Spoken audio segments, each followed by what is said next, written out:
옛날 어느 산골 마을에 소백산 자락 깊은 곳에 자리한 조용한 동네가 있었어요. 그곳은 늘 아침 저녁으로 뽀얀 안개가 이불처럼 산허리를 감싸고 돌아 마치 세상과 한 걸음 떨어져 있는 듯 신비로운 기운을 풍기곤 했지요. 사계절이 분명하여 봄이면 진달래가 산을 붉게 물들이고 여름이면 올창한 숲이 서늘한 그늘을 만들어 주었답니다. 그리고 이제 가을이 서서히 물들기 시작하는 즈음이었어요. 맑고 높은 하늘 아래 바람이 제법 서늘해지고 있었지요. 그 마을에서도 가장 구석진 곳, 숲으로 들어가는 길목에 한솔이라는 청년이 살고 있었습니다. 한솔은 부모님을 일찍 여의고 홀로 작은 초가집을 지키며 살았지요. 비록 가진 것은 많지 않았으나 성품이 워낙 온순하고 부지런하여 마을 사람들 누구도 그를 미워하는 이가 없었습니다. 늘 단정한 옷매무새에 맑은 눈빛을 한 청년이었지요. 하지만 어딘지 모르게 늘 먼 곳을 바라보는 듯한 아련한 슬픔이 그늘처럼 드리워져 있기도 했습니다. 한솔의 하루는 누구보다 일찍 시작되었습니다. 동쪽 하늘이 겨우 희미하게 밝아올 무렵이면 그는 지게를 지고 숲으로 들어섰지요. 그의 작은 초가집은 숲과 맞닿아 있어 대문을 나서면 바로 짙은 나무들의 속삭임이 그를 맞이했습니다. 이슬을 머금은 풀잎을 헤치며 걷는 발걸음은 가볍고도 익숙했습니다. 한솔은 이 산을 제 손바닥처럼 훤히 꿰고 있었으니까요. 어느 골짜기에 약초가 잘 자라는지, 어느 능선에 버섯이 숨어 있는지 다 알고 있었답니다. 그는 산이 내어주는 것들로 하루하루를 살았습니다.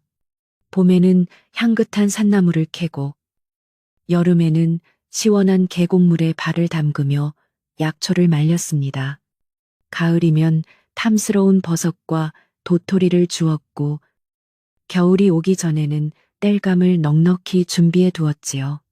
그렇게 얻은 것들을 장터에 내다 팔아 꼭 필요한 곡식과 소금을 구했습니다. 마을 사람들은 그런 한솔을 기특하게 여겼지만 한편으로는 홀로 묵묵히 지내는 그가 안쓰럽기도 했습니다. 하지만 마을 사람들은 몰랐습니다. 한솔이 그저 땔감이나 약초를 구하기 위해 산에 오르는 것이 아니라는 것을 말입니다. 그의 발걸음은 늘 산 중턱을 지나 구름이 언제나 짙게 깔려있는 가장 높은 봉우리 쪽으로 향하곤 했습니다. 물론 그곳까지 매일 오르는 것은 아니었지만 그의 마음은 언제나 그곳을 향해 있었지요. 숲길을 걸을 때도, 밥을 먹을 때도, 잠자리에 들 때도 그의 시선은 창밖 너머 소백산의 가장 높은 봉우리에 머물렀습니다. 그곳에는 한솔만이 아는 비밀이 있었습니다. 1년 전, 바로 그 가을이 시작되던 무렵의 일이었지요. 그날도 한솔은 여느 때처럼 약초를 캐러 깊은 산속을 헤매고 있었습니다. 유난히 안개가 짙었던 날이었어요. 한 치 앞도 분간하기 어려운 안개 속에서 한솔은 길을 잃은 작은 노루 한 마리를 발견했습니다. 아니, 처음에는 노루인 줄 알았지요. 다리를 다쳐 쓰러져 가쁘게 숨을 몰아쉬는 모습이 몹시도 위태로워 보였습니다. 한솔은 망설이지 않고 다친 짐승에게 다가갔습니다. 그는 늘 산의 생명들을 귀하게 여겼지요. 조심스럽게 노루를 안아들고 자신이 아는 작은 동굴로 향했습니다. 그는 맑은 물을 떠다 상처를 씻기고 며칠 전 캐어두었던 귀한 약초를 찧어 발라주었습니다. 정성껏 상처를 돌보며 며칠 밤낮을 그 곁을 지켰지요. 노루는 신기하게도 한솔의 손길을 거부하지 않고 얌전히 치료를 받았습니다. 그렇게 꼬박 사흘이 지났을까요? 상처가 꾸덕하게 아물어갈 무렵 동굴 안이 갑자기 환한 빛으로 가득 찼습니다. 한솔이 눈을 떠보니 그가 돌보던 노루는 간대없고 눈부시게 아름다운 여인 하나가 단아한 모습으로 앉아 있었습니다. 옥처럼 흰 피부에 밤하늘처럼 검고 긴 머리카락, 그리고 무엇보다도 이 세상 사람의 것 같지 않은 맑고 깊은 눈동자를 지닌 여인이었지요. 한솔은 너무 놀라 아무 말도 할 수가 없었습니다. 여인은 부드러운 목소리로 말했습니다. 저를 구해주셨습니다. 마음씨 고운 분. 그녀의 목소리는 마치 산사에 울리는 풍경 소리처럼 맑고 청아했습니다. 그녀는 자신이 하늘나라에서 잠시 내려왔다가 길을 잃고 다친 선녀 화월이라고 했습니다. 노루의 모습은 잠시 변신했던 것일 뿐, 한솔의 정성 어린 보살핌 덕분에 본래의 기운을 되찾을 수 있었다고 했지요. 한솔은 꿈을 꾸는 것만 같았습니다. 그날 이후 한솔과 화월은 숲속 동굴에서 함께 시간을 보냈습니다. 화월은 아직 기운이 완전하지 않아 하늘로 바로 돌아갈 수 없었지요. 한솔은 매일 맑은 이슬과 향기로운 꽃잎, 그리고 잘 익은 산 열매를 따다 주었습니다.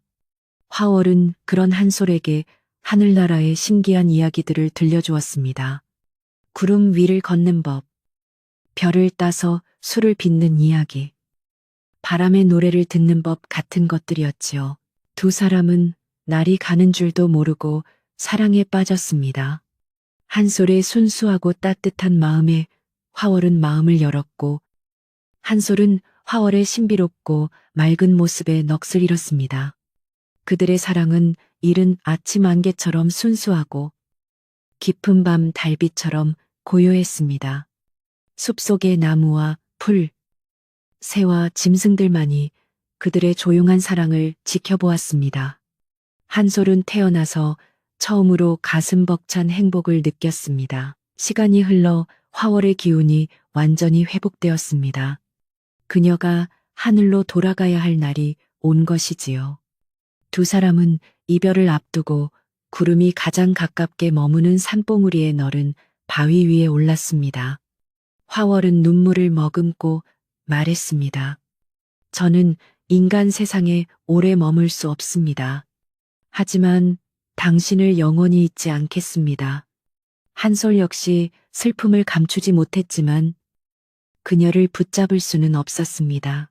화월은 자신의 비단 저고리에서 작은 옥누리개 하나를 풀어 한솔의 손에 쥐어주었습니다. 이것은 저의 마음입니다. 이것을 지니고 저를 기다려주세요. 그리고 그녀는 약속했습니다. 내년 가을, 첫 보름달이 뜨는 날 밤, 하늘문이 가장 약해지는 그때에 제가 꼭 다시 당신을 찾아오겠습니다. 그때까지 저를 잊지 마세요. 그것은 구름 속에서 맺어진 그들만의 슬프고도 아름다운 약혼이었습니다. 한솔은 눈물로 약속했습니다. 기다리겠습니다. 하늘 끝까지라도 당신을 기다리겠습니다. 화월은 마지막으로 한솔을 가만히 껴안아 주었습니다. 그녀의 품에서는 세상의 어떤 꽃보다도 더 맑고 그윽한 향기가 났습니다. 그리고 다음 순간 화월의 몸은 서서히 빛으로 변하더니 한 줄기 무지개가 되어 구름 사이로 사라져 버렸습니다. 한솔은 그녀가 사라진 하늘을 하염없이 바라보며 그 자리에 우두커니 서 있을 뿐이었습니다. 그 일이 있은 후 꼭 1년이라는 시간이 흘렀습니다. 한솔의 삶은 겉으로는 변한 것이 없었지요. 여전히 이른 아침 지게를 지고 산에 올랐고 묵묵히 자신의 일을 했습니다. 하지만 그의 마음은 오직 단 하나, 가을의 첫 보름달이 뜨는 날만을 향해 있었습니다. 그는 하루하루 손꼽아 그날을 기다렸습니다. 화월이 떠난 뒤 산봉우리의 그 너른 바위는 한솔에게 세상에서 가장 성스러운 장소가 되었습니다. 마을 사람들은 한솔이 요즘 들어 부쩍 더 말이 없어지고 자주 먼 산을 바라보며 깊은 생각에 잠기는 것을 눈치챘습니다. 어떤 이들은 그가 고된 삶에 지친 것이라 수군거렸고, 또 어떤 이들은 그가 산의 정기에 홀린 것이 아닌가 걱정하기도 했습니다. 하지만 그 누구도 한솔의 마음속 깊은 곳에 어떤 애틋한 약속이 숨겨져 있는지 알지 못했습니다. 한솔은 그 비밀을 가슴 깊이 묻어두었습니다. 그는 화월이 쥐어준 옥놀이개를 품속에 작은 주머니를 만들고 간직했습니다. 지치고 힘들 때마다, 혹은 그녀가 너무나도 보고 싶어 견딜 수 없을 때마다 한솔은 가만히 그 옥놀이개를 만져보곤 했습니다. 그러면 신기하게도 놀이개는 아직도 화월의 체온처럼 따뜻한 기운을 품고 있었고, 그 기운이 한솔의 마음을 잔잔하게 다독여 주었습니다. 그 온기만이 한솔이 1년을 버틸 수 있게 해준 유일한 힘이었습니다. 이제 약속의 날이 한 달도 채 남지 않았습니다. 산에는 벌써 밤나무가 툭툭 밤송이를 떨어뜨리기 시작했고, 저녁이면 귀뚜라미 소리가 처연하게 울려 퍼졌습니다. 한솔의 마음은 희망과 불안으로 하루에도 몇 번씩 천국과 지옥을 오갔습니다. 그녀가 정말 다시 올까? 하늘의 법도를 어기고 나 같은 미천한 인간에게 정말 돌아올까? 하는 의심이 들다가도, 아니, 그녀는 약속을 지킬 거야. 그 맑은 눈빛은 거짓을 말하지 않았어. 하며 마음을 다잡곤 했습니다. 그는 화월을 맞이할 준비를 시작했습니다. 혹시라도 그녀가 돌아왔을 때 누추한 모습을 보이고 싶지 않았습니다. 그는 틈틈이 초가지 울타리를 새로 엮, 낡은 창호지를 정성껏 다시 발랐습니다. 마당 구석에는 그녀가 좋아하던 작은 들국화 씨앗을 뿌려 이제 막 노란 꽃망울이 하나둘 피어나기 시작했지요. 그녀가 돌아오면 이 작고 초라한 집이라도 세상에서 가장 아늑한 곳으로 만들어주고 싶었습니다. 그는 또한 산에서 가장 좋은 약초와 버섯을 골라 정성껏 말렸습니다. 혹시 그녀가 돌아오는 길에 또 기운을 잃었을까봐. 그녀의 기력을 회복시킬 수 있는 것이라면 무엇이든 준비해 두고 싶었습니다. 쌀을 씻을 때도, 물을 한 모금 마실 때도 그는 가장 깨끗하고 정갈한 것만을 골랐습니다. 이 모든 것이 그녀를 향한 그의 간절한 사랑의 표현이었지요. 한솔은 그날이 오면 입을 가장 좋은 옷을 미리 꺼내어 깨끗하게 빨아두었습니다. 명절에도 잘 입지 않던 어머니가 남겨주신 유일한 비단 옷이었지요. 옷을 빨아 햇볕에 말리고 정성껏 다듬이질을 하는 그의 얼굴에는 설렘과 함께 수줍은 미소가 감돌았습니다. 그 모습을 멀리서 지켜보는 이가 있다는 것도 모른 채 한솔은 오직 화월과의 재회만을 꿈꾸고 있었습니다.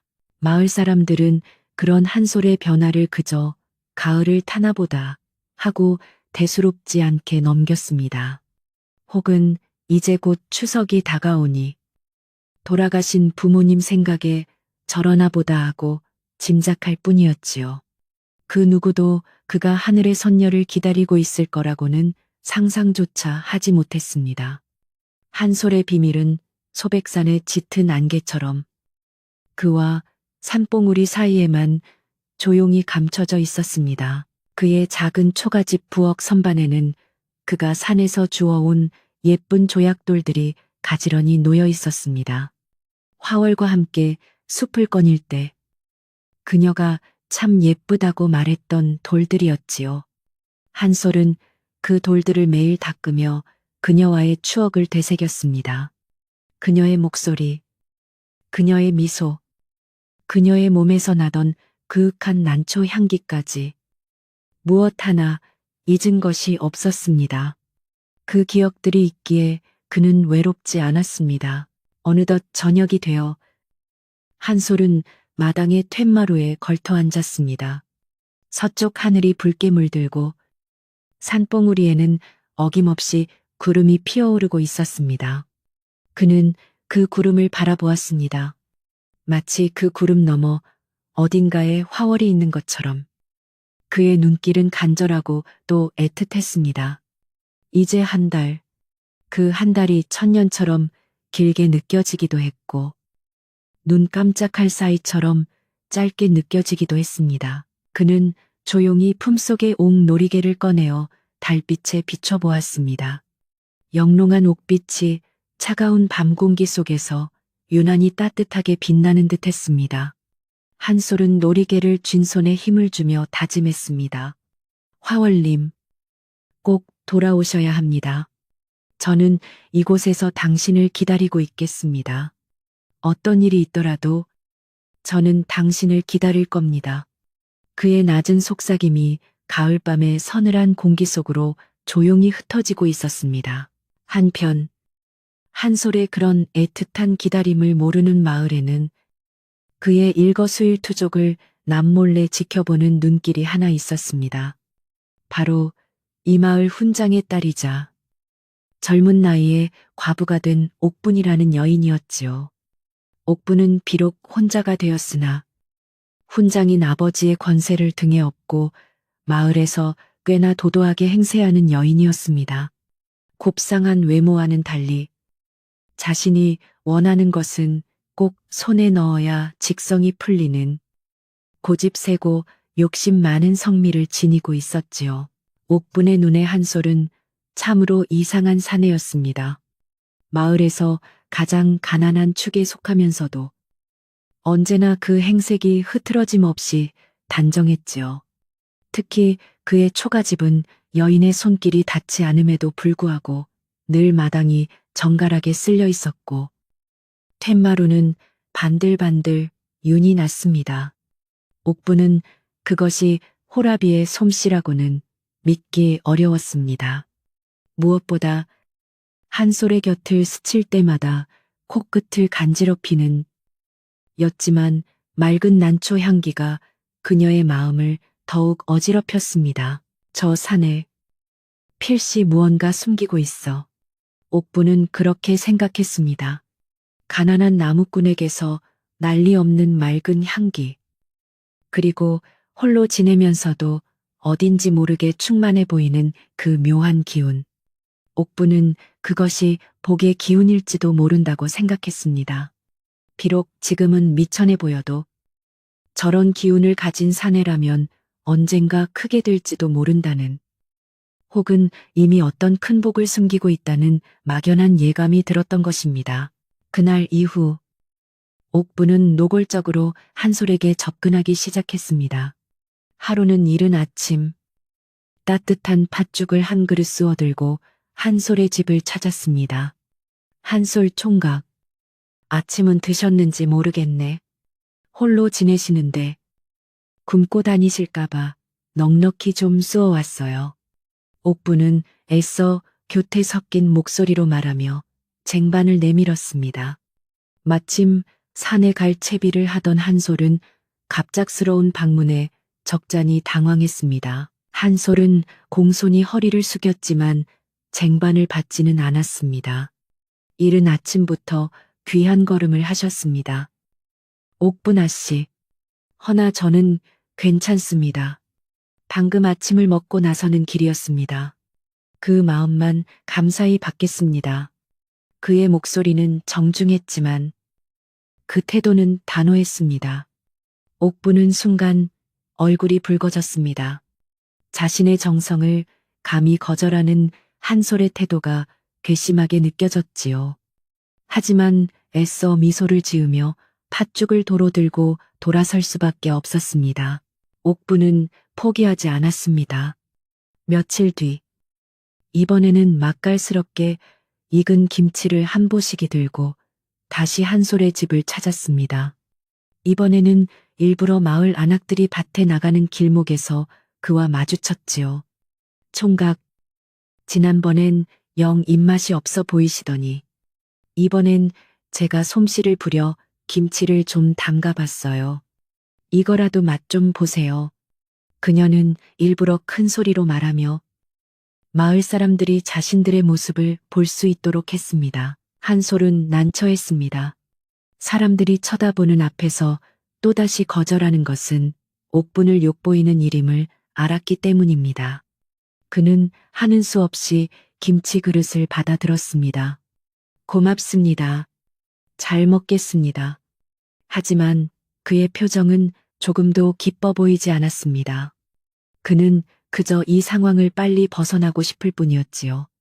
옥부는 그런 한솔의 속마음은 아랑곳하지 않고 자신이 승리라도 한 듯 의기양양하게 돌아갔습니다.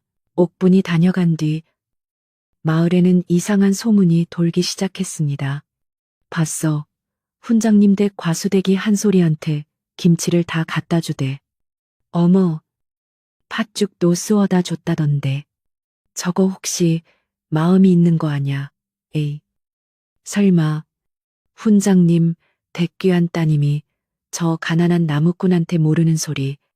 옥분아 씨가 워낙 한솔이 총각을 마음에 들어 한다더라고.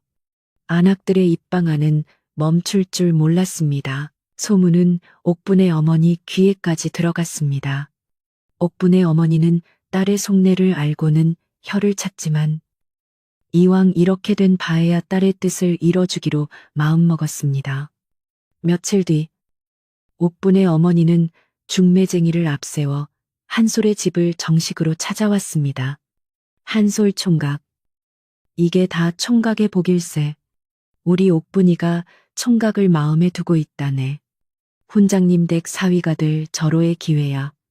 중매쟁이가 너스레를 떨었습니다.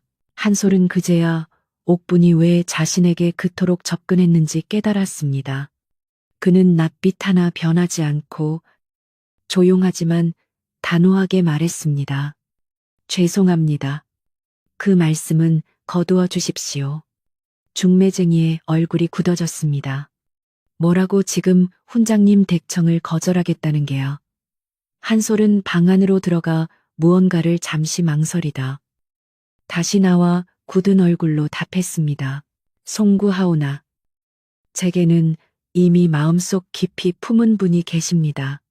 비록 지금은 제 곁에 아니 계시지만 제 마음은 이미 그분께 모두 드렸습니다. 그러니 다른 어떤 분도 제 마음에 담을 수가 없습니다. 한솔의 목소리는 흔들림이 없었습니다. 그 말에는 화월을 향한 그의 굳건한 믿음과 사랑이 담겨 있었지요. 그는 옥분에게 일말의 희망도 주고 싶지 않았습니다. 중매쟁이와 옥분의 어머니는 얼굴이 벌개져서 돌아갔습니다. 감히 훈장댁의 혼사를 거절하다니. 그것도 마음에 둔 다른 이가 있다는 이유로 말입니다. 이 일은 순식간에 온 마을로 퍼져나갔습니다. 들었나 한 소리가 훈장댁 정을 걷어찼다네. 세상에. 제정신이야 가난한 나무꾼 주제에 도대체 마음에 둔 여자가 누군데 저렇게 배짱이 두둑하담. 사람들의 수군거림은 이제 호기심을 넘어 의심으로 변해갔습니다. 가만. 근데 한솔이가 만나는 여자를 본 사람이 있나 없지. 저렇게 밤낮으로 산에만 처박혀 사는데. 그럼 혹시 산에서 만난 처녀 귀신이라도 붙은 거 아닐까 어머. 무서워라 하긴. 홀로 산에 오래 다니다 보면 여우한테 홀리기도 한다던데. 소문은 꼬리에 꼬리를 물고 흉흉하게 번져나갔습니다. 가장 큰 충격을 받은 것은 옥분이었습니다. 그녀는 자신의 호의가, 아니, 자신의 자존심이 무사람들 앞에서 짓밟렸다고 생각했습니다. 감히 이 옥분이를 거절해. 그것도 정체 모를 계집 때문에 그녀는 분노로 온몸을 떨었습니다. 사랑받고 싶었던 마음은 순식간에 독이 되어 한솔과 그가 마음에 품었다는 정체불명의 여인을 향한 증오로 변해버렸습니다. 그래, 좋다. 그년이 대체 누군지 내 두 눈으로 똑똑히 봐야겠다. 옥부는 그날부터 본격적으로 한솔을 감시하기 시작했습니다. 그녀는 밭에 나가는 척하며 한솔의 집 근처 숲에 숨어들었습니다. 한솔이 산에 오르면 몰래 그 뒤를 밟기도 했습니다. 하지만 한솔은 그저 묵묵히 땔감을 하거나 약초를 캘 뿐 그 어떤 여인도 만나지 않았습니다. 옥부는 더욱애가 탔습니다. 그러던 어느 날 밤이었습니다. 그날은 유난히 달이 밝았지요. 옥부는 밤늦도록 한솔의 집을 감시하고 있었습니다. 한솔은 잠자리에 들지 않고 마당 툇마루에 홀로 앉아 있었습니다. 그는 하염없이 저 멀리 소백산 봉우리를 바라보고 있었습니다. 그의 눈빛은 옥분이 이제껏 본 적 없는 깊은 그리움으로 가득 차 있었지요. 그리고 옥분은 들었습니다. 한솔이 아주 낮은 목소리로 누군가의 이름을 부르는 것을. 화월님, 이제 정말 얼마 남지 않았습니다. 한솔의 목소리는 바람결에 섞여 희미하게 들려왔습니다. 옥부는 숨을 죽였습니다. 화월, 그게 그년의 이름이구나. 옥부는 그 이름을 이가 갈리도록 되뇌었습니다. 화월이라, 분명 산속에 숨어 사는 계집이 틀림없어. 아니면 정말로 사람들이 말하는 산 여우일지도. 그녀의 눈빛이 독사처럼 번뜩였습니다. 하지만 한솔은 자신을 둘러싸고 벌어지는 이런 흉흉한 소문과 옥분의 검은 속내를 까맣게 모르고 있었습니다. 그의 마음은 오직 다가오는 보름날, 화월과의 재회에만 온통 쏠려 있었지요. 그는 그저 하루하루가 설렘과 긴장 속에서 흘러가는 것을 느낄 뿐이었습니다. 사람들의 수군거림이 귓가에 들려왔지만 그는 그것이 자신에 대한 이야기라고는 미처 생각하지 못했습니다. 약속한 날이 보름 앞으로 다가온 어느 날, 한솔은 여느 때보다 더 깊은 산속으로 들어갔습니다. 화월을 만났던 그 보물이 근처에 있는 작은 암자를 찾아갈 생각이었지요. 그곳에는 한솔이 어릴 적부터 그를 아껴주었던 인자하지만 속을 알 수 없는 노승이 한 분 홀로 기거하고 있었습니다. 한솔은 왠지 모르게 그 노승에게라도 자신의 이 답답한 마음을 털어놓고 조언을 구하고 싶었습니다. 암자는 산 중턱, 구름이 쉬어가는 길목에 고요히 자리하고 있었습니다. 한솔이 땀을 닦으며 암자 마당으로 들어서자 노승은 마치 그가 올 줄 알았다는 듯이 마루에 앉아 차를 다리고 있었습니다. 오랜만이로구나. 한솔아, 내 얼굴에 근심과 기쁨이 함께 서려 있으니 필시 마음 둘 곳을 정하지 못해 찾아왔겠지. 노승의 목소리는 낮고 조용했지만 숲 전체를 울리는 듯 했습니다. 한솔은 묵묵히 노승 앞에 앉아 절을 올렸습니다. 그는 차마 선녀와 사랑에 빠졌다는 말을 입 밖으로 꺼낼 수는 없었습니다. 그저, 스님, 저는 곧 아주 귀한 손님을 맞이하게 될 것 같습니다. 하지만 그분이 오시는 길이 험할까? 또 제가 그분을 제대로 맞이할 수 있을까 두렵습니다. 하고 조심스럽게 마음을 내비쳤습니다. 그는 노승이 자신의 말을 알아들어 주리라 믿었습니다. 노승은 말없이 찻잔을 한솔에게 건넸습니다. 따뜻한 찻잔에 온기가 한솔의 손바닥으로 전해졌습니다. 노승은 지그시 눈을 감았다 뜨더니 먼 산을 바라보며 말했습니다. 내가 1년 전 이 산에서 하늘의 기운이 땅에 머무는 것을 본 적이 있지. 참으로 맑고 귀한 기운이었으나 또한 위태롭기 짝이 없더구나. 한솔은 가슴이 철렁했습니다. 스님은 이미 모든 것을 알고 있었던 것입니다. 노승은 다시 한솔에게 시선을 돌렸습니다. 그 깊은 눈빛이 한솔의 마음을 꿰뚫어 보는 듯했습니다. 한솔아, 하늘과 땅의 사랑은 본래 맺어지기 어려운 법이니 그만큼 위태로운 것이니라. 너의 마음은 순수하나 인간 세상의 바람이 너무나도 거세구나. 스님은 잠시 말을 끊었다가 더욱 낮은 목소리로 덧붙였습니다. 마음을 굳게 지키되 그 마음에 눈이 멀어 발밑에 덫을 보지 못하는 어리석음은 범하지 말거라. 네가 기다리는 그 기운은 인간의 악의를 견뎌낼 힘이 약하니라. 한솔은 노승의 말이 뜻하는 바를 온전히 이해할 수는 없었습니다. 인간 세상의 거센 바람 발밑에 하지만 그는 스님의 경고가 자신을 둘러싼 어떤 위험을 의미한다는 것을 직감했습니다. 옥분의 일이 떠올랐지만 그것이 스님이 말하는 거센 바람이 될 것이라고는 차마 연결짓지 못했습니다. 그는 그저 명심하겠습니다. 스님, 하고 대답할 뿐이었습니다. 스님께 인사를 드리고 암자를 내려오는 한솔의 발걸음은 올라갈 때보다 어쩐지 더 무거웠습니다. 스님의 말씀은 그의 마음에 작은 돌멩이 하나를 던져 놓았습니다. 화월을 만날 수 있다는 설렘 속에서도 인간의 악이라는 알 수 없는 불안감이 싹트기 시작했습니다. 하지만 그는 애써 그 불안감을 떨쳐내려 했습니다. 아니야. 괜찮을 거야. 내가 화월님을 잘 지켜드리면 돼.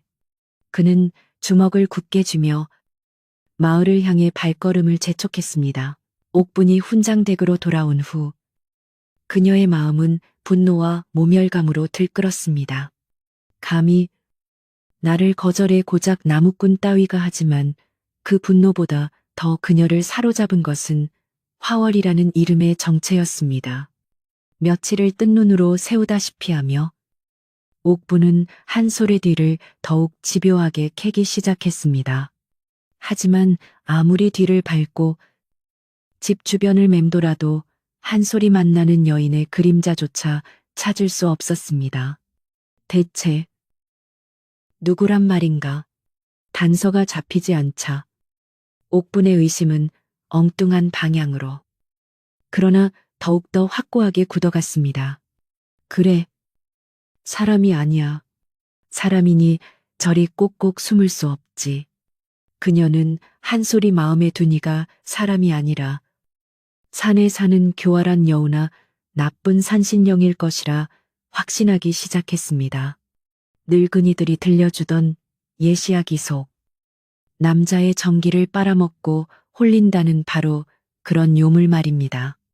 그 생각이 들자 한솔이 자신을 거절했던 이유가 명확해지는 듯했습니다.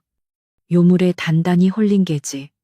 그러니 훈장댁 딸인 나를 마다하지. 이런 흉흉한 생각을 뒷받침할 증거가 필요했던 옥부는 이제 마을 안악들이 모이는 우물가로 향했습니다. 그녀는 일부러 수심이 가득한 금방이라도 눈물을 쏟을 듯한 표정을 지어 보였지요. 아휴, 옥분 아씨, 무슨 근심이라도 있으신가 한 안악이 묻자. 옥분은 기다렸다는 듯이 한숨을 내쉬며 말했습니다. 아닙니다. 그저 한솔 총각이 요즘 영 걱정이 되어서요. 얼마 전 저희 집에 다녀간 이후로 사람이 통 달라진 것 같지 뭐예요. 자꾸만 혼잣말을 하고 멍하니 산만 바라보고 그녀는 목소리를 낮추며 결정적인 한마디를 덧붙였습니다. 글쎄, 밤이면 화월이라는 이상한 이름만 부른다지 뭐예요. 아무래 엠도산에서 나쁜 것을 본 게 아닌가 걱정이 태산입니다. 옥분의 이 말은 기름에 불을 붙인 격이 되었습니다. 어머, 화월이라고 산 귀신 이름인가 봐. 그러고 보니 요즘 한솔 총각 얼굴이 헬쑥해진 것 같기도 하더라. 안악들의 입을 통해 한솔이 산 요물에 홀렸다는 소문은 날개를 달고 순식간에 온 마을로 퍼져나갔습니다. 공교롭게도 흉흉한 소문에 힘을 실어주는 이상한 일들이 한솔의 집 주변에서 벌어지기 시작했습니다. 가을이 깊어져 웬만한 풀들은 다 시들어가는 마당에 유독 한솔의 작은 텃밭 구석에서 철 잃은 들국화와 이름 모를 꽃들이 만개한 것입니다. 그것은 화월의 기운이 아직 그 터에 남아있어 일어난 신비로운 현상이었지만 마을 사람들의 눈에는 그저 기괴하고 불길한 징조로 보일 뿐이었지요. 세상에, 저게 다 뭐야? 가을에 저런 꽃이 피는 거 봤수. 쯧쯧. 저게 다 그 요물 기운 때문이라네. 꽃이 아니라 홀린 남자의 넋을 빨아먹고 피는 거라더군. 길 가던 마을 사람들이 한솔의 집을 힐끗거리며 손가락질하기 시작했습니다.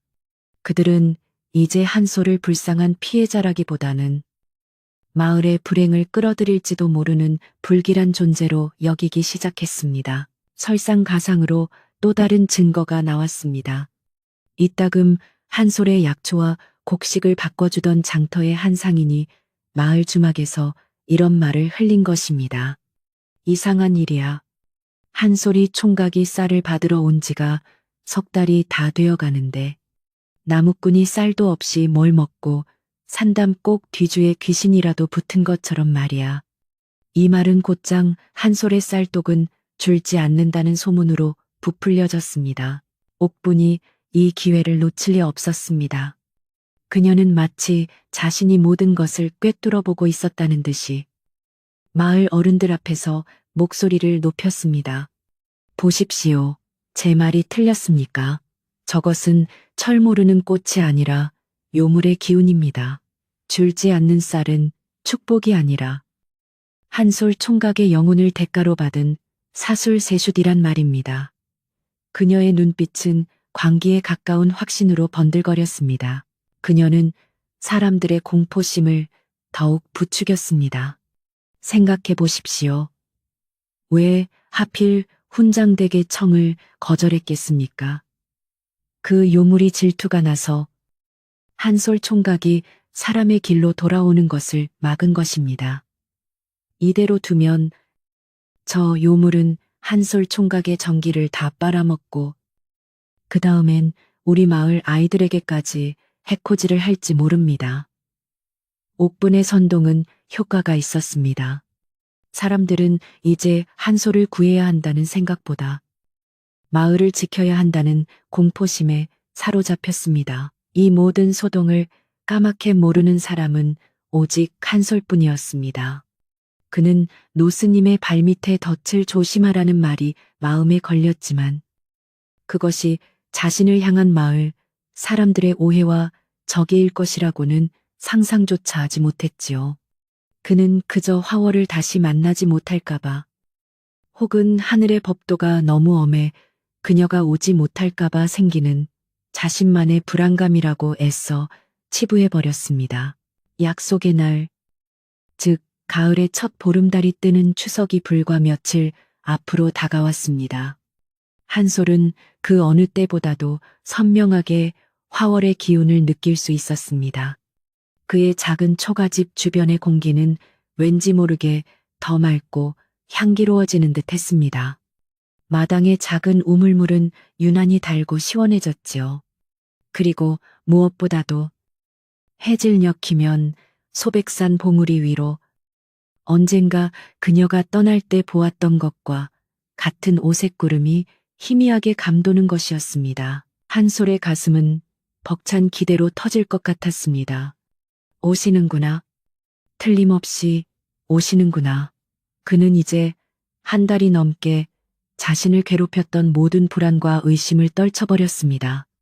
화월은 약속을 지키러 오고 있었습니다. 그는 그날 밤 노스님의 경고 따위는 완전히 잊은 채 오랜만에 깊고 편안한 잠에 빠져들었습니다. 그는 오직 그녀와의 재회만을 꿈꾸고 있었습니다. 하지만 옥분 역시 그 기묘한 하늘의 징조를 보았습니다. 혹은 마을 사람들이 요즘 해질녘마다 한솔이네 집 뒤 산봉우리에 이상한 구름이 뜬다고 수군거리는 소리를 들었습니다. 옥분은 이제 때가 왔다고 직감했습니다. 요물이 드디어 본색을 드러내는구나. 보름달이 뜨는 날, 기운이 가장 강해지는 그때에 분명 무슨 일을 벌일 게야. 그녀는 자신의 아버지를 움직이기로 결심했습니다. 옥분은 곧장 아버지인 훈장에게 달려갔습니다. 그녀는 눈물까지 글썽이며 애원했습니다. 아버님, 마을이 위험합니다. 한솔 총각을 홀린 그 요물이 보름날 밤에 큰 재앙을 내릴 징조입니다. 저 하늘의 오색 구름이 바로 그 증거입니다. 사람들의 불안이 극에 달했습니다. 그녀는 사실을 교묘하게 왜곡하여 한소를 구하는 것이 아니라 마을을 구해야 한다고 아버지를 설득했습니다. 훈장은 본래 이성적인 사람이었으나 하나뿐인 딸의 간곡한 청과 나날이 흉흉해지는 마을, 민심을 더 이상 외면할 수 없었습니다. 정녕 그 요물이 마을에 해를 끼칠 거라 생각하느냐 틀림없습니다. 아버님, 이대로 두면 안 됩니다. 보름달이 뜨기 전에 우리가 먼저 그 요물의 근거지를 쳐야 합니다. 옥분의 목소리에는 단호함이 서려 있었습니다. 결국 훈장은 고개를 끄덕였습니다. 그는 마을에서 기가 세다는 젊은 장정 몇몇과 애군을 쫓는다는 마을의 늙은 무당까지 불렀습니다. 듣거라. 오는 보름날 밤, 달이 가장 높이 떴을 때 우리는 한솔의 집으로 간다. 그곳에 둥지를 튼 요사스러운 기운을 몰아내고 한솔을 구한 뒤 마을의 안녕을 되찾을 것이다.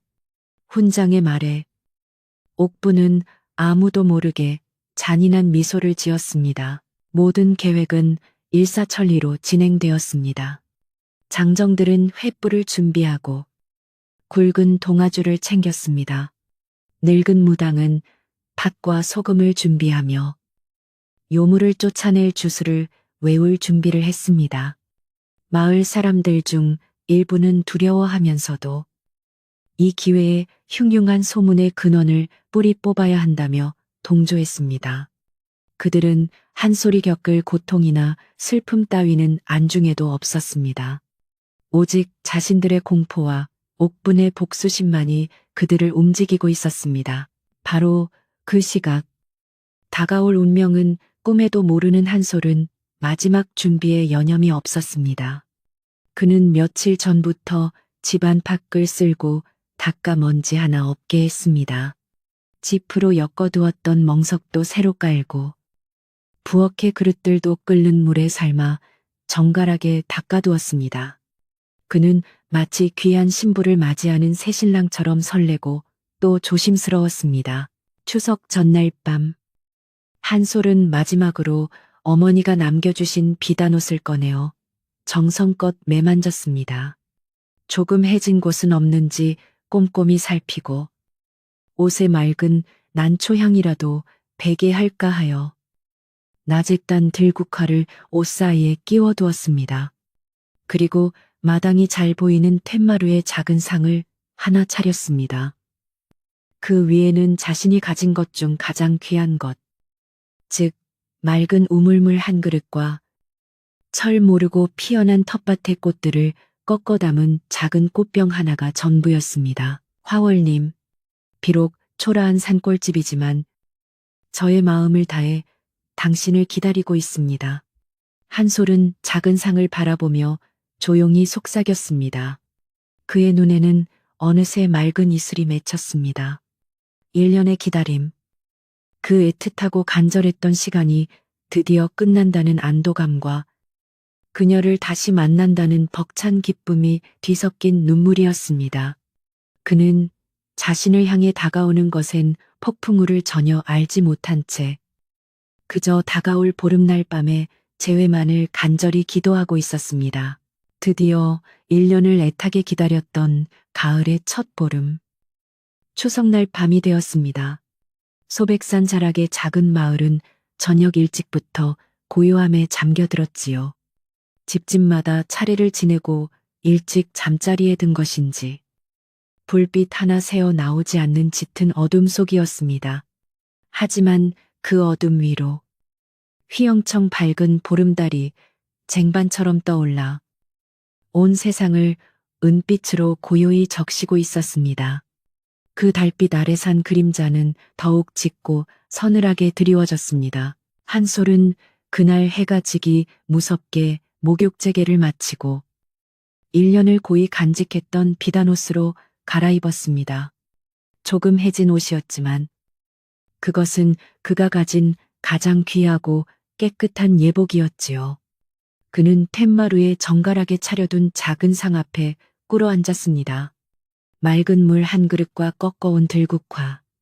그것이 그가 그녀를 위해 준비한 전부였지만 그 안에는 그의 일년이, 그의 온 마음이 담겨 있었습니다. 그의 심장이 금방이라도 튀어나올 것처럼 거세게 뛰고 있었지요. 그는 품속의 옥놀이개를 꺼내어 두 손으로 꼭 쥐었습니다. 아직도 따뜻한 그 온기가 화월의 손길처럼 느껴졌습니다. 그의 시선은 달빛을 받아 신비롭게 빛나는 소백산 봉우리에 고정되었습니다. 오실까? 정말 오실까? 마지막 순간까지도 불안했지만 그는 곧 고개를 저었습니다. 아니, 오신다. 저 오색구름이 그 증거다. 그는 어제 저녁 보았던 그 신비로운 구름을 떠올리며 숨을 죽이고 그녀의 징조를 기다렸습니다. 바로 그때였습니다. 산봉우리 쪽에서 불어오는 바람의 결이 미묘하게 달라졌습니다. 차가운 가을 바람이 아니라 어디선가 불어오는 듯한 그윽한 난초 향기를 품은 봄바람처럼 부드럽고 따뜻한 바람이었습니다. 한솔은 저도 모르게 벌떡 일어섰습니다. 그리고 그는 보았습니다. 어제보다 훨씬 더 선명하게 산봉우리를 감싸고 있던 오색구름이 환하게 빛을 발하기 시작하는 것을 말입니다. 그 빛나는 구름 속에서 마치 가장 맑은 별빛을 엮어 만든 실타래처럼 따뜻하고 부드러운 빗줄기 하나가 천천히, 아주 천천히 한솔의 초가집 마당을 향해 내려오기 시작했습니다. 그 빛은 눈이 부시지도 위협적이지도 않았습니다. 그저 세상의 모든 따뜻함을 끌어모은 듯한 자애롭고 그리움에 가득 찬 빛이었습니다. 한솔의 눈에서 뜨거운 눈물이 흘러내렸습니다. 화월님, 화월님, 그가 저도 모르게 손을 내밀었습니다. 하지만 한솔의 감격에 찬 목소리가 채다 흩어지기도 전에 고요한 밤 공기를 찢는 끔찍한 소리가 들려왔습니다. 저기다, 저 요망한 빛이다. 횃불을 든 수십 개의 그림자가 한꺼번에 한솔의 집 마당으로 들이닥쳤습니다. 징을 치고 북을 울리는 소리가 산을 흔들었습니다. 그 선두에는 질투와 분노로 얼굴이 일그러진 옥분이 서 있었습니다. 그녀의 눈은 하늘에서 내려오는 빗줄기에 고정되어 있었습니다. 저것이 바로 한솔 총각을 홀린 여우의 짓이다. 모두 보았느냐? 옥분이 횃불을 든 손으로 빛을 가리키며 악을 썼습니다. 함께 온 늙은 무당은 방울을 흔들며 팥과 소금을 사방에 뿌려대기 시작했습니다. 이 요망한 거사성 물러가라. 마을 장정들은 공포에 질린 얼굴로 혹은 옥분의 선동에 휩쓸려 흉흉한 기세로 빛을 노려보았습니다. 하늘에서 내려오던 빛은 그 살기등등한 기운에 놀란 듯 공중에서 위태롭게 흔들리기 시작했습니다. 한솔은 그 순간 눈앞이 하얘지는 것을 느꼈습니다. 끔찍한 공포가 그의 온몸을 덮쳤습니다. 그는 본능적으로 달려나가 빗줄기가 내려오려던 마당 한가운데에 서서 두 팔을 활짝 벌렸습니다. 멈추시오, 안 됩니다. 저분은 요물이 아니오. 제발, 제발 멈추시오. 그는 눈물로 호소했습니다. 저분은 제가 사랑하는 하늘의 귀하신 분이란 말입니다. 하지만 이미 이성을 잃은 옥분의 귀에는 아무것도 들리지 않았습니다. 거짓말, 저 요물이 시키는 소리다. 저놈이 단단히 홀렸구나. 모두 보아라. 저 빛이 한소리를 완전히 삼키려 한다. 그녀는 더욱 교활하게 사람들을 부추겼습니다. 저 빛을 없애야 한다. 어서 횃불을 던져라. 저 빛을 태워버려야 마을이 산다. 그녀의 목소리는 이미 사람의 것이 아니었습니다. 안 돼, 한솔이 절규했지만 이미 몇몇 장정들이 옥분의 말에 따라 횃불을 하늘의 빗줄기를 향해 힘껏 던졌습니다. 휙, 휙, 불붙은 나무 막대기들이 공기를 가르며 날아갔습니다. 빗줄기는 불길이 닿을 때마다 마치 고통스럽다는 듯이 혹은 더러운 것을 피하려는 듯이 더욱 심하게 요동쳤습니다. 빛은 더 이상 내려오지 못하고 공중에서 불안하게 멈춰섰습니다. 모두 멈추시오. 바로 그때 어둠 속에서 쩌렁쩌렁한 목소리가 울려 퍼졌습니다. 지팡이를 짚은 노승이 땀을 뻘뻘 흘리며 마당으로 들어서고 있었습니다. 그는 흉흉한 소문을 듣고 한 소리 걱정되어 한달음에 산을 내려온 것이었습니다. 이 어리석은 것들아, 너희가 지금 무슨 짓을 하고 있는지 아느냐? 저것은 재앙이 아니라 이 산이 내린 축복이니라. 너희의 무지함이 큰일을 그르치고 있도다. 마을 사람들은 노승의 등장에 잠시 주춤했습니다. 그들은 스님을 존경하고 있었기에 감히 함부로 나서지 못했지요. 하지만 옥부는 달랐습니다. 다 된 밥에 제가 빠질까 두려웠던 그녀는 이성을 완전히 잃었습니다. 속지 마시오. 저 늙은 중도 저 요물과 한패일지 모릅니다. 저 빛이 바로 요물입니다.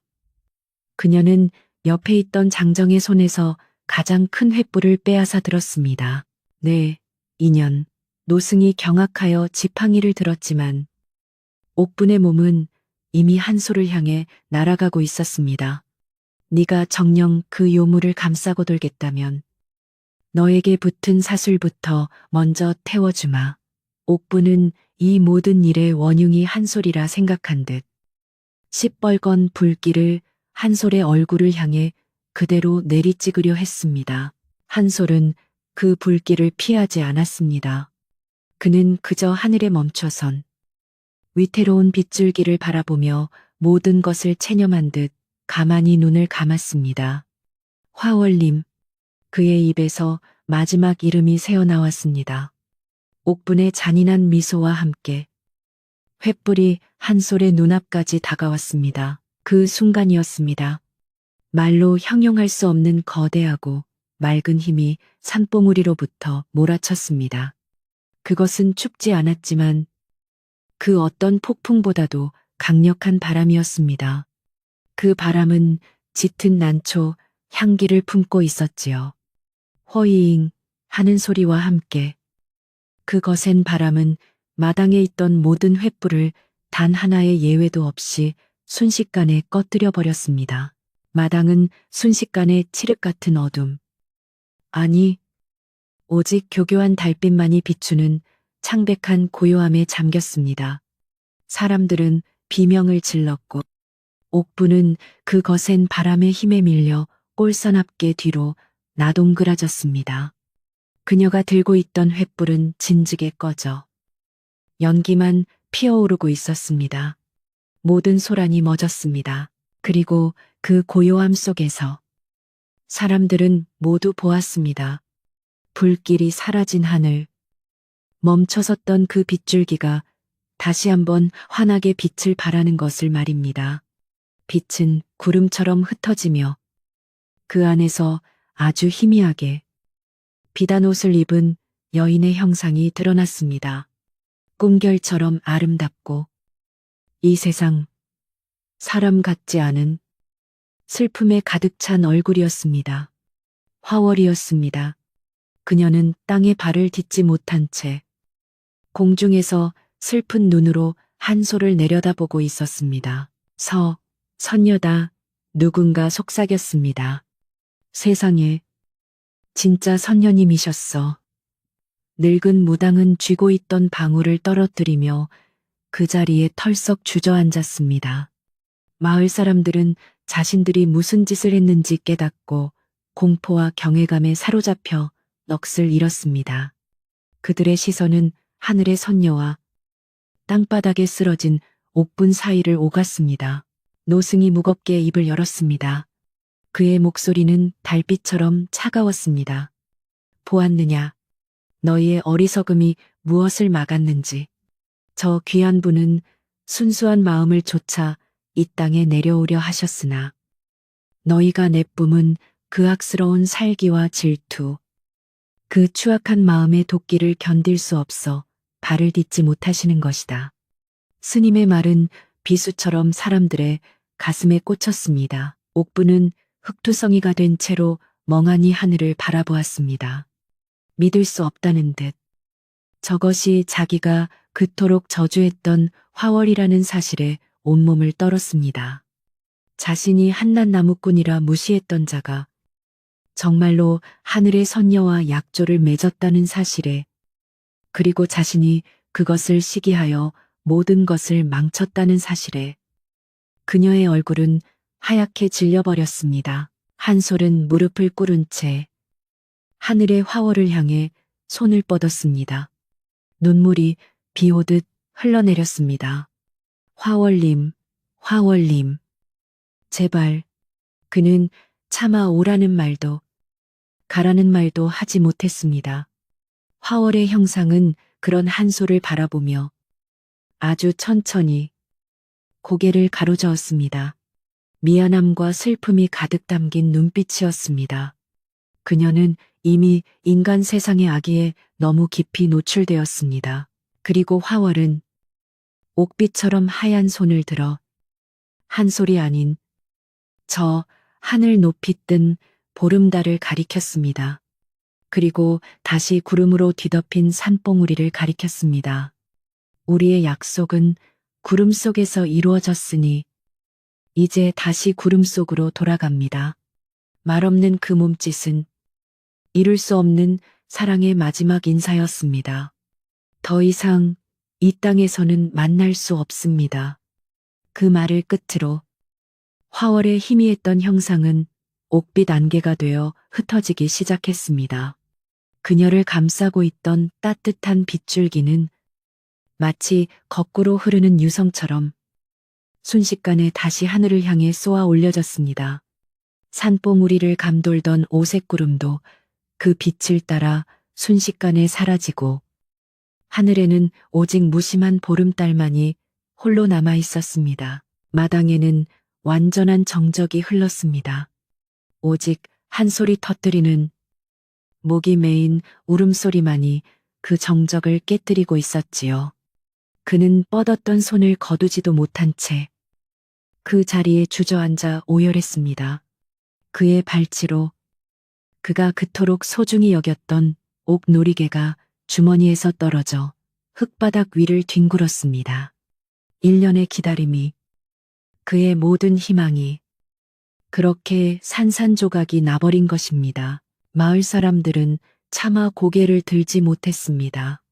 자신들이 저지른 짓이 얼마나 끔찍한 일인지, 한 사람의 순수한 사랑을 어떻게 짓밟았는지 깨달았기 때문입니다.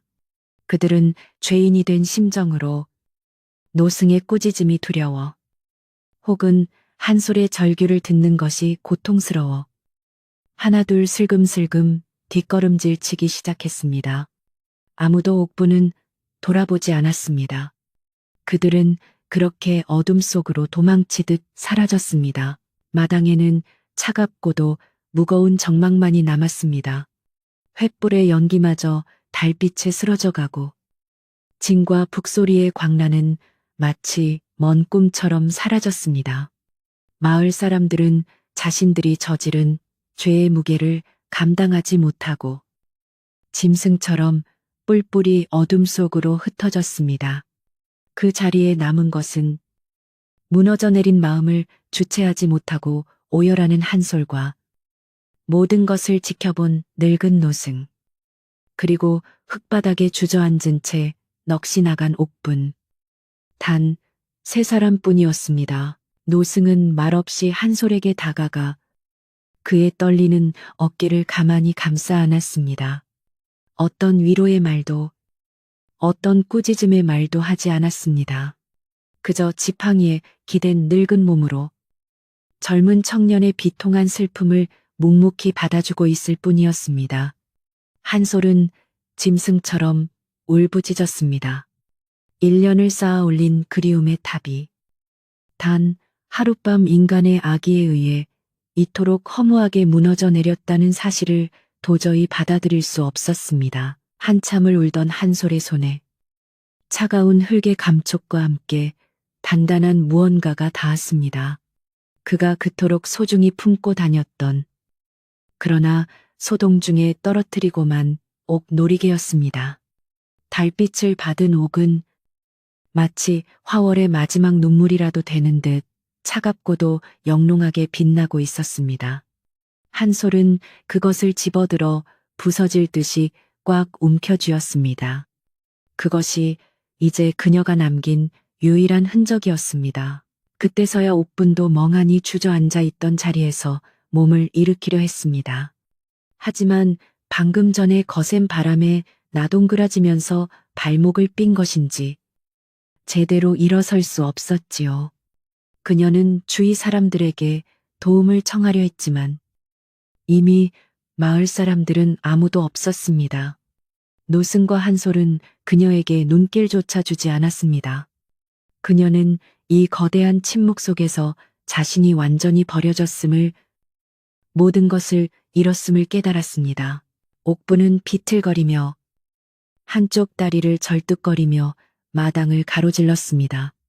그녀가 그토록 손에 넣고 싶어 했던 한솔을 지나치고 그녀가 그토록 경멸했던 가난한 초가집을 지나쳤습니다. 하지만 이제 그 무엇도 그녀의 것이 아니었습니다. 그녀는 자신의 시기와 질투가 한 사람의 순수한 사랑뿐만 아니라 자기 자신의 삶까지도 완전히 파괴해버렸다는 것을 깨달았습니다. 그녀는 어둠 속으로 절뚝이며 사라졌고 그날 밤 이후 마을에서 옥분을 본 사람은 아무도 없었습니다. 옥분이 사라진 마당에는 다시 두 사람만의 침묵이 흘렀습니다. 한솔의 울음소리가 잦아들자 노승이 비로소 무거운 입을 열었습니다. 한솔아, 울지 말거라. 그의 목소리는 여전히 낮고 고요했습니다. 하늘과 땅의 인연이란 본래 이리도 위태로운 것이다. 너의 사랑은 순수했으나 땅의 그림자가 너무 짙어 하늘의 빛을 가리웠구나. 그녀를 탓하지도 너 자신을 탓하지도 말거라. 이것이 너희에게 주어진 운명인 것을. 한솔은 눈물 어린 눈으로 노승을 바라보았습니다. 스님, 그럼 저는 이제 어찌해야 합니까? 제게는 이제 아무것도 남지 않았습니다. 그의 목소리는 공허하게 갈라졌습니다. 노승은 그런 한솔의 손에 들린 옥놀이개를 지그시 바라보았습니다. 아무것도 남지 않은 것이 아니다. 내 손에 쥔 것을 보아라. 그것이 바로 증거이니라. 노승은 말을 이었습니다. 그녀는 떠난 것이 아니다. 그저 너의 곁에서 네가 볼 수 없는 곳으로 돌아간 것뿐이다. 너의 마음이 순수함을 잃지 않는 한 그녀는 언제나 저 구름 위에서 너를 지켜볼 것이다. 너희의 약조는 깨어진 것이 아니라 구름 속의 약혼으로 영원히 남게 된 것이니라. 스님의 말씀은 어둠 속의 등불처럼 한솔의 절망적인 마음에 희미한 빛을 던져주었습니다. 그날 밤 노승은 한솔의 곁에서 밤을 지새웠습니다. 두 사람은 아무 말 없이 텅 빈 마당에 앉아 동쪽 하늘이 밝아오는 것을 지켜보았습니다. 끔찍했던 밤이 지나고 여느 때와 다름없이 아침이 왔습니다. 하지만 한솔의 삶은 이제 결코 어제와 같을 수 없었습니다. 그는 화월이 내려오려 했던 그 마당 한가운데 흙바닥에 무릎을 꿇고 한참을 앉아 있었습니다. 그날 이후 한솔은 다시는 지게를 지고 산에 오르지 않았습니다. 그는 나무꾼의 삶을 그만두었습니다. 대신 그는 마당 한가운데 화월의 빛이 머물렀던 그 자리를 파기 시작했습니다. 그리고 옥분이 요물의 짓이라 손가락질했던 철 모르고 피어났던 그 들국화가 있던 텃밭을 정성껏 가꾸기 시작했습니다.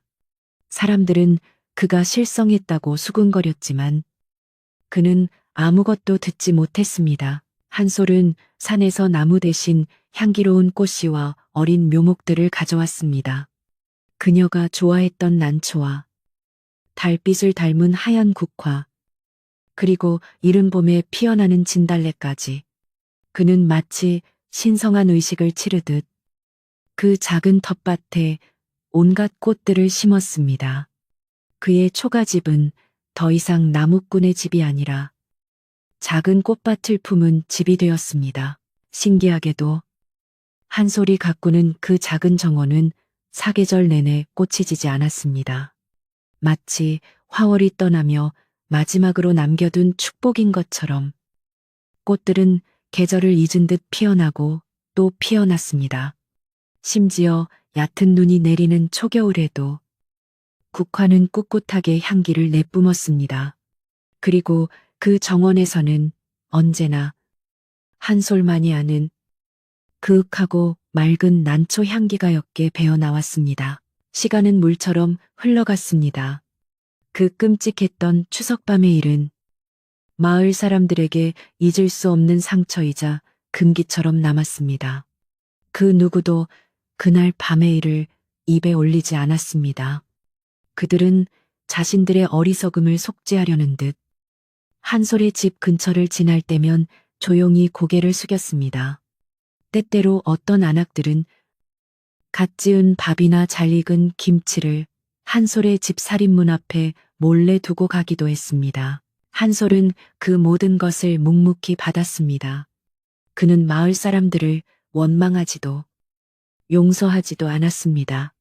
그저 자신의 작은 정원을 가꾸며 꽃들과 대화하며 그렇게 세월을 보냈습니다. 검은 머리 청년이었던 한솔은 머리에 하얀 서리가 내린 노인이 되었습니다. 마을 사람들은 이제 그를 꽃밭 할아범이라 불렀습니다. 그의 집은 언제나 맑은 꽃향기로 가득했습니다. 한솔은 더 이상 먼 산봉우리를 보며 그리움에 잠기지 않았습니다. 대신 그는 자신의 발밑에 피어난 꽃들을 바라보며 그 안에서 화월의 숨결을 느꼈습니다. 그녀가 비록 땅에 발을 딛지 못했지만 그녀의 기운은 이 꽃들을 통해 여전히 그의 곁에 머물고 있음을 알았기 때문입니다. 그렇게 또 수십 년이 흘러 한솔은 아주 늙은 노인이 되었습니다. 허리는 구부정해지고 손은 나무 껍질처럼 거칠어졌지만 그의 눈빛만은 예전처럼 맑고 깊었습니다. 그날 밤도 추석은 아니었지만 유난히 달이 밝은 보름날 밤이었습니다. 한솔은 툇마루에 홀로 앉아 달빛을 받아 은가루를 뿌린 듯 빛나는 자신의 꽃밭을 가만히 내려다보고 있었습니다. 그의 거칠어진 손에는 수십 년의 세월 동안 만지고 또 만져 이제는 날카로운 모서리 하나 없이 둥글고 반질반질해진 옥 놀이개가 들려 있었습니다. 그는 그것을 가만히 쓰다듬으며 마치 오랜 친구에게 말하듯 나지막이 속삭였습니다. 화월님, 오늘 밤 꽃들이 유난히 향기롭습니다. 당신도 이 향기를 맡고 계시겠지요. 그리고 그는 천천히 고개를 들었습니다. 그의 시선은 꽃밭을 넘어 저 멀리 소백산 봉우리를 향했습니다. 그곳은 예전과 다름없이 뽀얀 구름이 이불처럼 신비롭게 감싸고 있었습니다. 그는 그 구름을 바라보며 1년을 애태웠던 청년 시절의 자신이 아닌 모든 것을 받아들인 노인의 얼굴로 아주 편안하고 맑은 미소를 지었습니다. 한솔은 알았습니다. 그들의 약속은 깨어진 것이 아니었습니다. 구름 속의 약혼은 인간의 땅이 아닌 저 영원한 구름 속에서 온전히 지켜지고 있었던 것입니다. 그는 눈을 감았습니다. 달빛 아래 그의 작은 초가집에서 피어난 그윽한 꽃향기가 밤바람을 타고 소백산 자락의 온 마을로 퍼져나갔습니다. 그리고 그 향기는 그해 가을 마을 사람들의 꿈속으로 스며들어 그들에게 아주 슬프지만 아름다운 하늘과 땅의 사랑 이야기를 속삭여 주었습니다. 사람들은 저마다 아주 깊고 평안한 잠에 빠져들었지요. 이제 이 이야기를 듣는 당신도 그 향기로운 꽃밭의 꿈을 꾸며 고요히 잠드실 시간입니다. 편안한 밤 되시기를